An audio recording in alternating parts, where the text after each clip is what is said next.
Hi, welcome to another episode of No Ordinary Woman Chat Show. I'm your host, Miss Kazmak, and my co-host right over there, this beautiful mama, Janelle Rayburn. Hey guys, good to join you again for another week. So, Janelle, how have you been? I'm really well, Kaz. How are you doing? I'm very well, Good. I'm really excited about this guest that we have on, on the show right now. Mm-hmm. Yeah, I'm really a bit gassed to be quite honest about it because it's something so unique and he's just an amazing young man. But don't give anything away. Not just yet. Before we get on to him though, how has your week been? My week's been really good. Yep. My dad got baptized today. My dad got baptized. He's giving himself to the Lord. Big up, Dad. Yes, Dad. So so that was a really that was just like the highlight of my weekend. Oh, brilliant. And you're wearing my favorite colour, by the way, mustard. You're looking very nice. Thank you so much, and likewise. Thank you, and I have to big up Chantel from Amal. Once again, she's provided this fabulous top for me to wear. So Chantel, thank you again.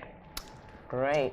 Well, without further ado, let me let you guys know about who we have on the show right now. So we've got a gentleman by the name of Jossy Care Simmons, who is a DJ, he's a nanny, he's a nursery teacher and a director of his own company called Jossy Care Ltd.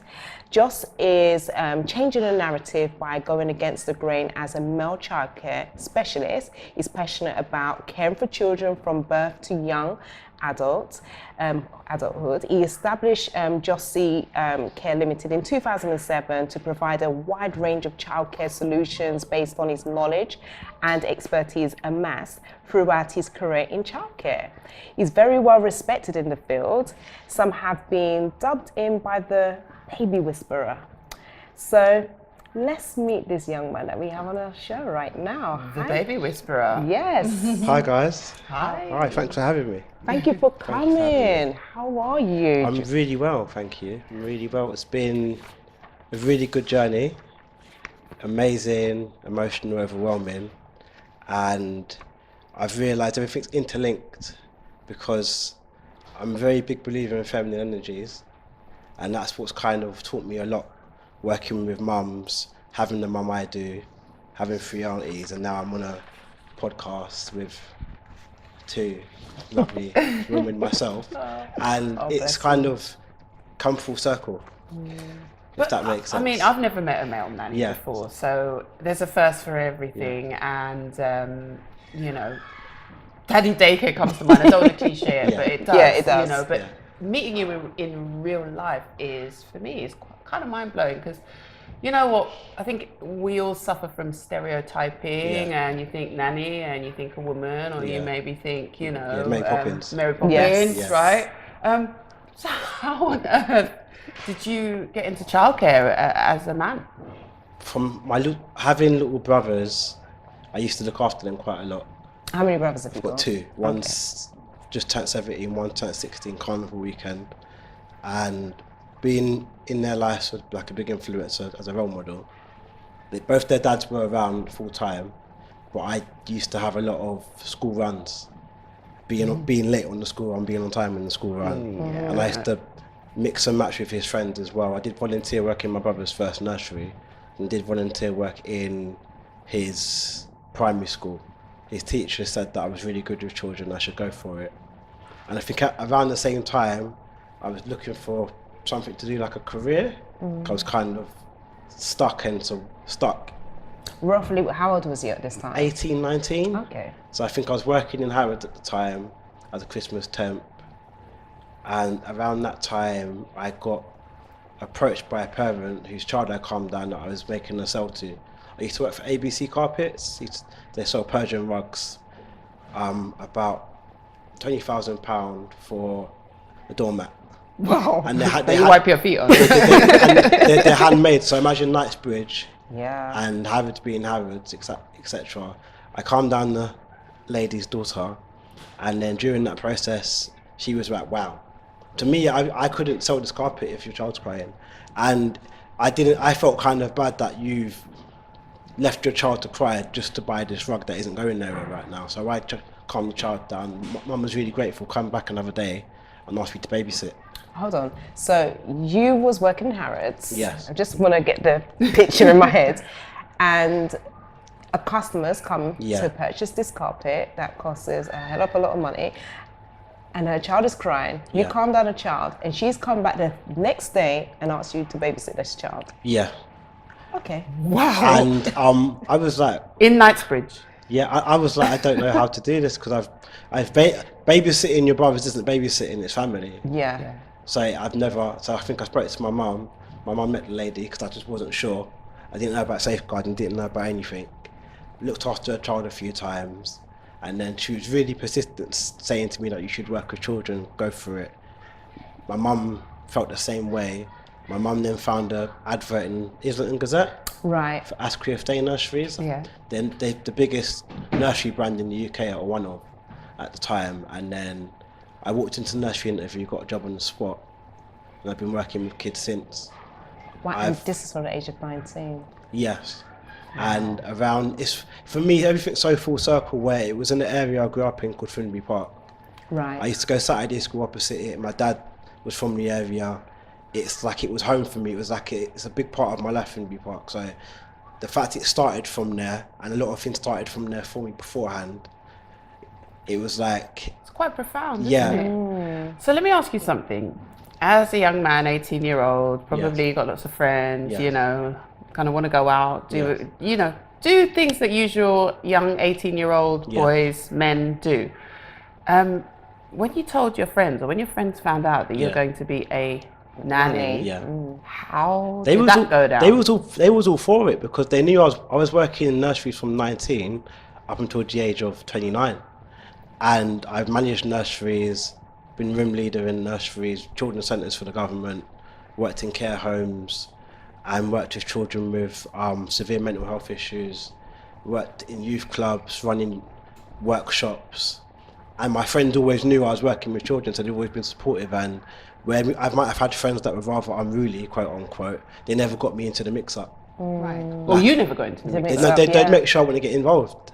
They'll be the ones to speak up, be like, no, leave him, because they knew I couldn't get arrested for anything. Yeah, Like because DBS. obviously of your Yeah. occupation. That's And cool, isn't it? like, and my friends weren't stupid. Like, I haven't got any friends that have been incarcerated or ever been arrested. And I think it's like, I'm now one of my best friends' daughter's godfather, and I met him when I was 15. Right. And I've got Tay, Sam, Roshana, Riley, 4 godkids. Oh, wow. Do you have any And- children of your No, own? not yet. Okay.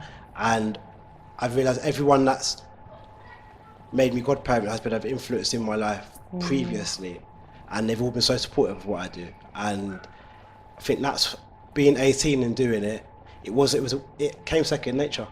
I just happened to get qualified, and I happened to be the only male in every nursery I ever walked in. I was the only male that was there full time. There's other guys that were in and out, Right. kind of inconsistent. I was Yeah. there full time, and the Jossy Care name stemmed from my godmother used to call me Jossy Wossy, like Worcestershire sauce, Yeah. the old like ketchup sauce, and then children used to call me Jossy because they couldn't ever say Joss. Josh. Oh, wow. And Jossy Care stemmed from me seeing the girls I worked with babysitting. I made a business card on Vistaprint, and then gave it out, and then Jossy Care just stuck. I registered the name, I think 2005, and the name stuck, and I had a business plan then, and it's come to fruition over the years where I'm now run a childcare service. That's amazing. Yeah. Oh, gosh. It is. Tell us more about Jossy Care Ltd. Yes. This And- business that you started. Jossy Care stemmed from me wanting to be a nanny, but not for one particular family. I wanted to I wanted to help everybody, because I'm kind of like a big believer in it takes a village to raise a child. Yes. Jossy Care is that village, and no child stays for longer than they should.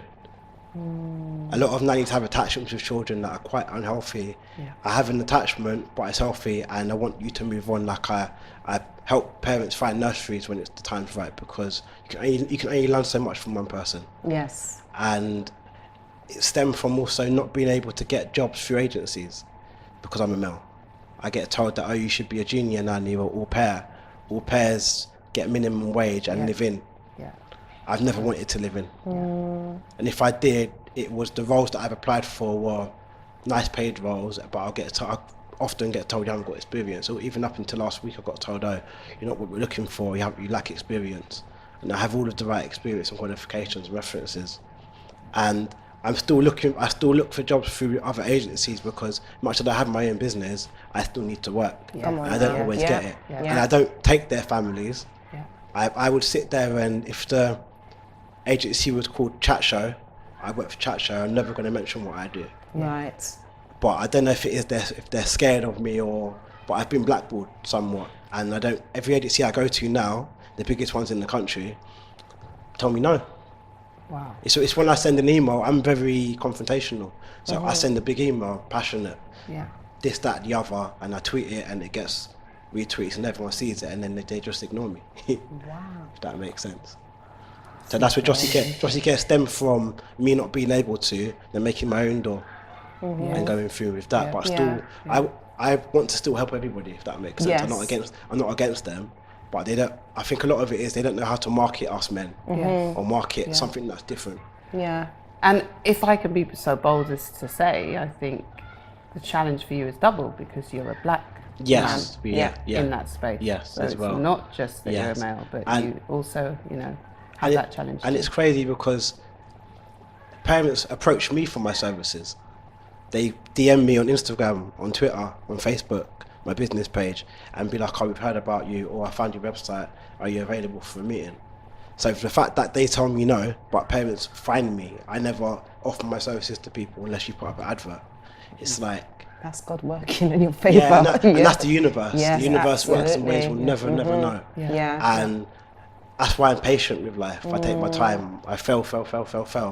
But it's the failure that makes it worthwhile. I'm not trying to succeed right now. But the failure makes success. That's You can't right. succeed Without the failure. Yeah. You need a failure in order for you to succeed, because if you wasn't going through it, then it'd just be pointless, right? Yeah, definitely. Yeah.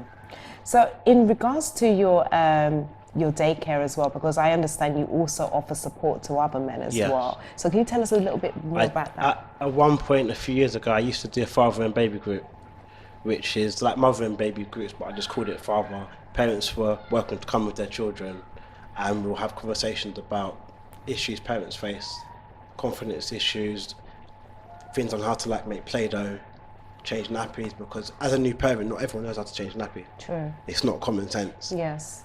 And also, I did used to do a little bit of mediation, because a lot of issues that parents face is sometimes the lack of communication, or the emotion they have takes over, and then they act accordingly, which is understandable, but sometimes that's the issue to why nothing can be solved. And as for helping with fathers, it's giving them the confidence to pick up your child from school, realise you have to be on time, because if you're late, social services will turn up to the house because you're always going to be late, and show them how to be consistent.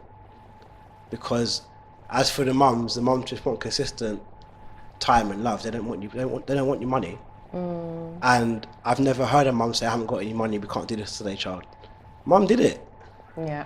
And that's not me saying it to sound cute. Mum did it. So as for the men that tend to say I haven't got any money, how dare you? Because we was raised on a vibration where we couldn't, but in the cupboards we had spam, bullet cake and rice. And, Come on now. And we would never know when mummy didn't have it. Come on now. Mum just rusted up and it made it look like as a Sunday man, dinner, I haven't got children, but I couldn't stomach saying to my child's mother, whether I'm with her or not, that I haven't got any money, I can't have them.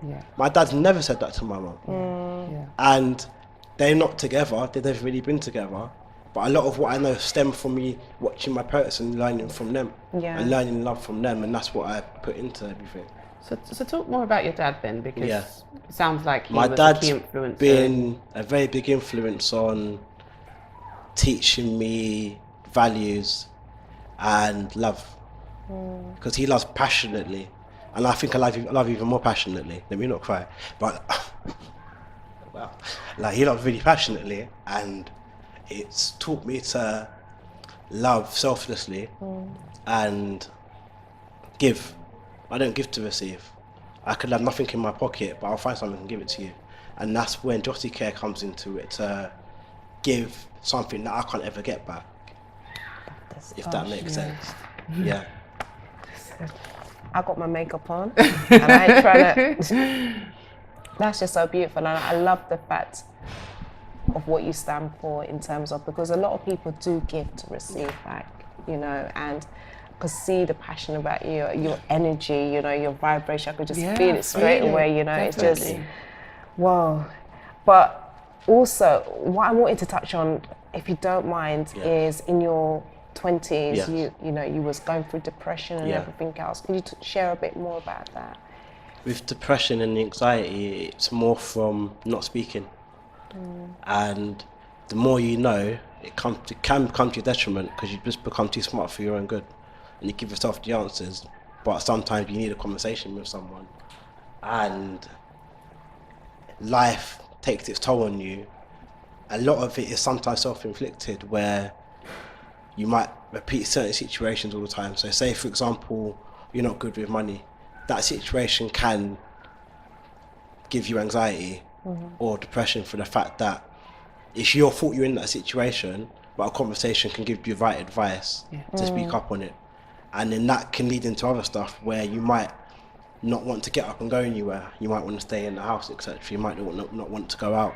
And what I've learned from that is to have outlets. I write a lot.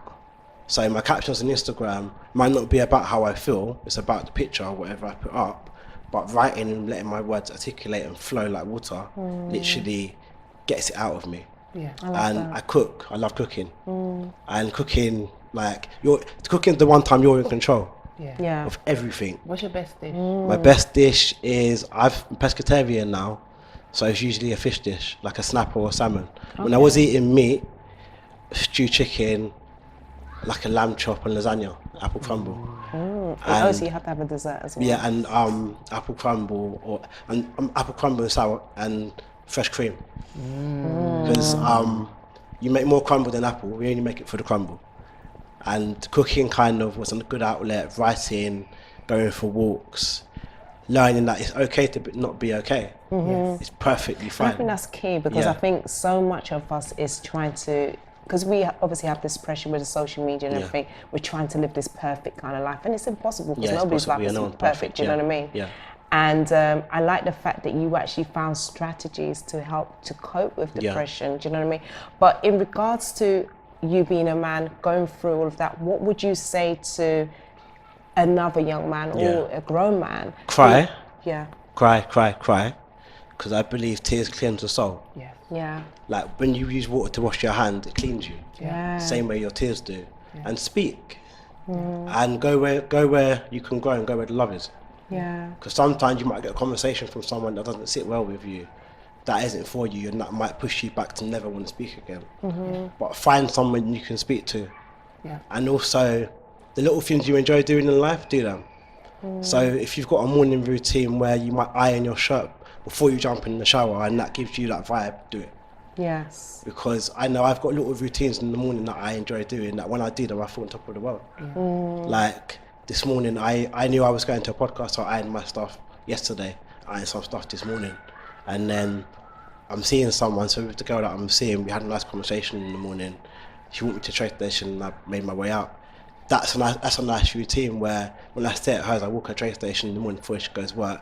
It makes me feel good. But it's those little things that you might do for yourself that you should do. So. And the thing is, those things that you're talking about, they're simple. They're simple stuff. They're simple things. They're free. Nothing. And they're free. It's not massive or anything like that. It's not overly complicated. And also, I get a good vibe of phoning my friends and asking how everyone is. That makes me feel good. So I try to do that every so often, or send a text in the morning to everyone, say have a good day. I don't have to get a response, but it makes me feel okay. So I just do exactly what it is that I want to do.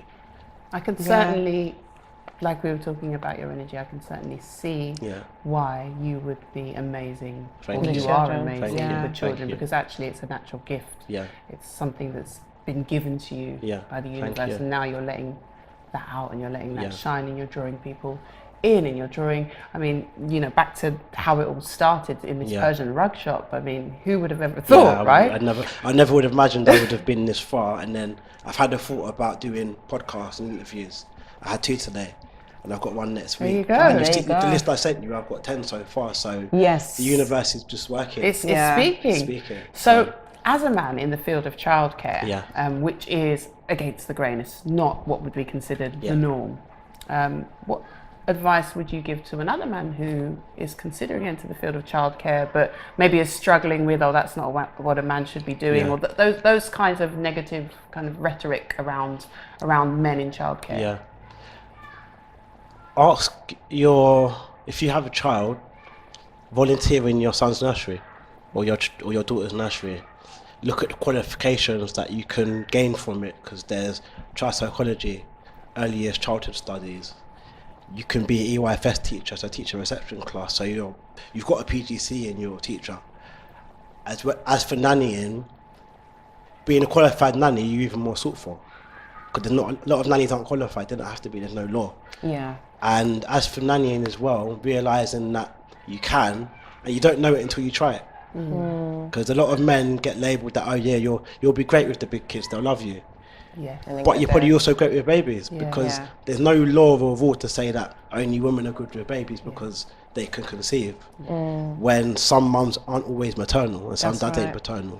It comes over time. And it's great parenting skills. Where I might not be the great dad that I think, but I've got training. Yes. If that makes and sense. you've got to be amazing Yeah, dad. I've got a lot of training from it. Yeah. And just go for it, and also look online of the kind of jobs you can apply for, so you can see the salaries, if it's the money you're trying to look at that makes sense to you. And it brings out a part of you don't know what is there, because I'm a big believer in being childlike. So you got to take it back to the root chakra to then blossom up. That's where the magic happens. And I think you don't realise you've got children on set helping out. Yes, we have. That's it. Big up Nyla and Neve, by the way. And indirectly, subconsciously, that's that root chakra that children bring the element to it, and kind of it just stems back from there. Yeah, very true. So I think you've proved that it's possible.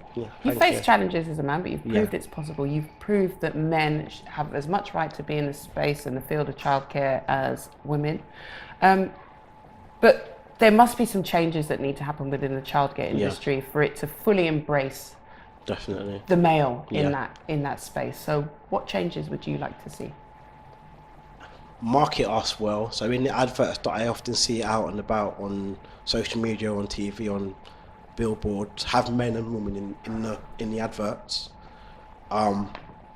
Do more events around childcare and nannying, but try to make them marketable into every kind of service user, and have men speak about being nannies, and have a man that's in that field speak up and say, yes, I'm a nanny.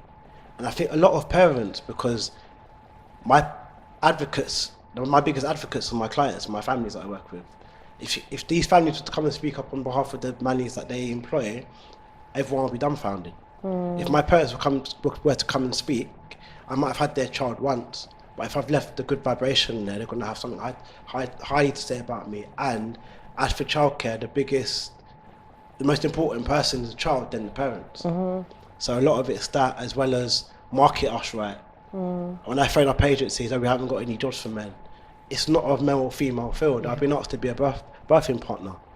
Right. That was never the plan. The family put me on a doula course. Come December. So that in itself shows you that it's not a man and woman thing. Yeah. So, yeah. Because recently I was reading an article on BBC News, and they were talking about, like, obviously there was a young guy, I think, he was qualified to work in a nursery. He was there within like 20 minutes. He was asked to come out. Oh, wow. And they basically just said, he's got to go. It's nothing to do with you personally, but the parents, the mothers, whoever saw, they just said, no, he's got to go. Do you know what I mean? Because he is a man within that area, and the way they saw it, it should only be females. So in regards to somebody that is being faced with that, what would you say to them to encourage them to continue? To not give up. Yep. There's not much you can do, because your workplace as an employer should hold you in high regard as a good employee, regardless of your sex or gender. It's happened to me once where I was key working for a certain child. The mum in the nursery had ups and downs, as you do. The mum one day turned around and said she doesn't want Joss to change her child's nappy. Fine, I respect that. The nursery staff turned on her and no one spoke to her when she walked in. Oh, to the parents. Yeah, that wasn't fair. Bearing in mind this lady was a black lady, so I knew it was a bit deeper than me just being a man. You've got an issue with that. I'm perfectly okay with that. I didn't feel no way. And I still spoke to mum. Mum would come in, I'll still speak. I didn't kind of get upset over it. In the end, 2 weeks later, the mum's phoned me to babysit. Wow. Interesting. And it wasn't by force, she didn't have to. I got random phone calls on Green High Road walking down. Hi Joss, it's so-and-so. I said, hello, hi, oh, it's so-and-so, can you babysit? And I'm like, are you sure? I said to me, yeah. Sent her my CV, babysat and was doing school run for her for a few weeks. That's interesting. So it's kind of Did you showed have a me... question and ask her why, or did you just leave it to... No, because like I've spoken to my mum and a few people I know, we have our own perspectives and views due to sometimes hidden issues that you can't just bring up to strangers. So I respect it, and I kind of want parents to be fearful with who they give their children to and question it. Because due to my own detriment, families hand me their children confidently because of me. But as much as I might be good or your friends might say I'm amazing, still question it. I have meetings with parents every day to sign up to my services, and I say to parents, it's fully okay if we get on, but you don't want me to childcare. You don't have to, there might be no reason, but you don't need to like everything in life. And then eventually we end up being friends. You might go out for drinks, but I just don't give them childcare. But it's business, it's not for everybody. That's right. And their perspective, you spoke about perspective, I think this is an important thing that outside of the realm of childcare, an important message that our viewers, I think, should hear and understand is that sometimes or often when people behave in a certain way, it's nothing to do with you. No. We always internalize. We always think it's us, isn't it? Oh, they spoke to me like that because that person could have had the day from, or the week, or the year, or whatever from hell, right? And even back to the story what you said about the young lady, you know, it could have even been something that she may have experienced, that somebody may have done whatever to a child or whatever. So instantly that could have brought that memory and just thinking, no, I've got to protect my child here. Do you know what I mean? So be cautious. And it was difficult because they made her feel very paranoid in a way, and she thought I was upset with her. So when I did babysit, we had a big conversation. Dad came back later and we hugged. Because I get it, you're not meant to be okay with everything. It's just... That's her prerogative, isn't it? It's turned its face over and now you're okay with it.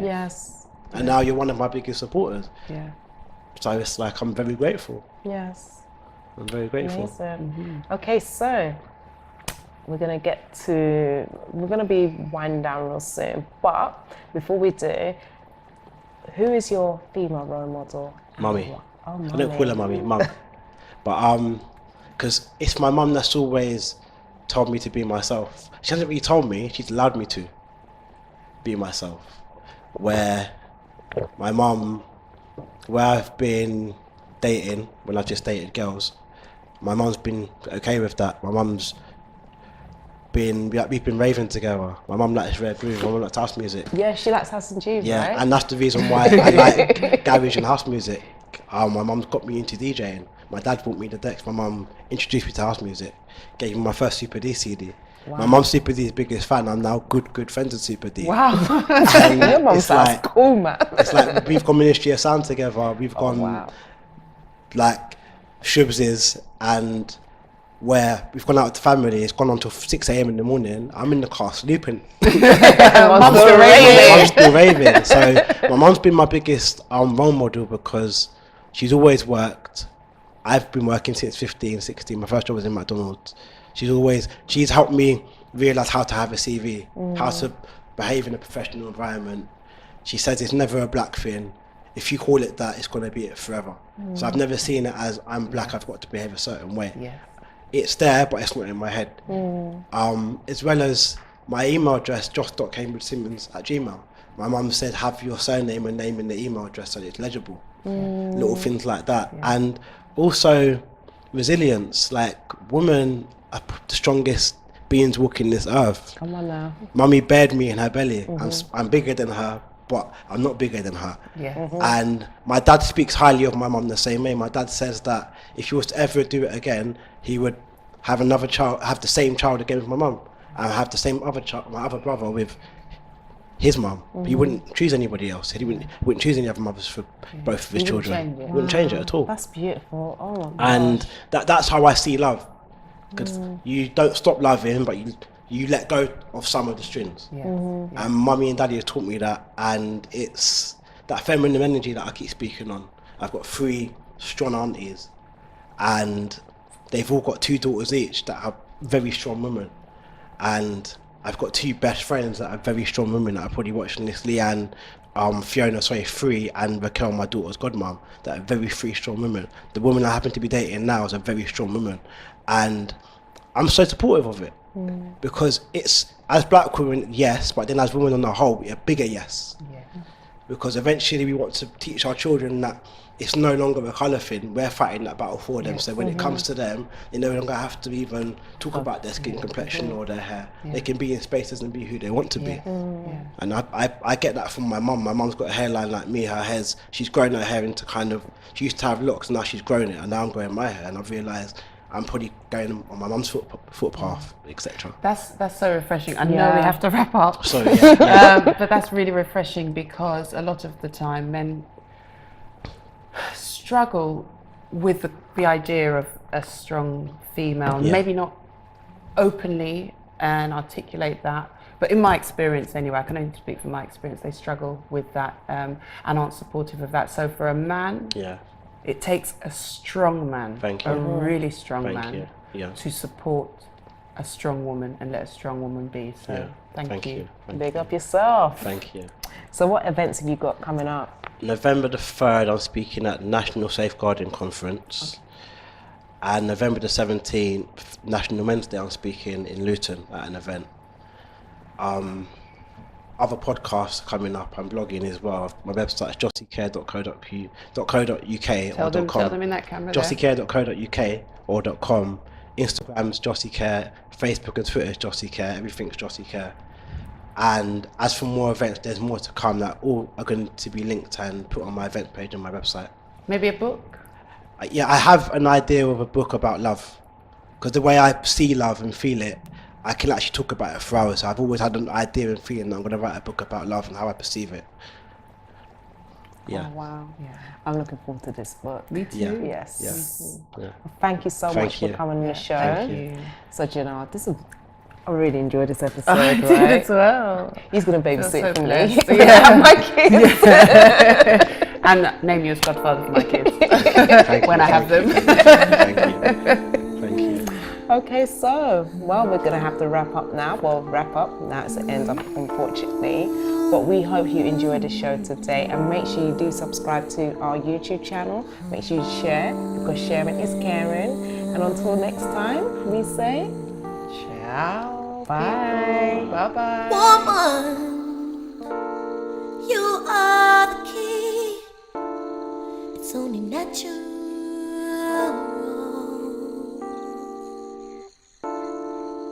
Woman, you are the start. You are the beginning. And that is a problem. That is a problem.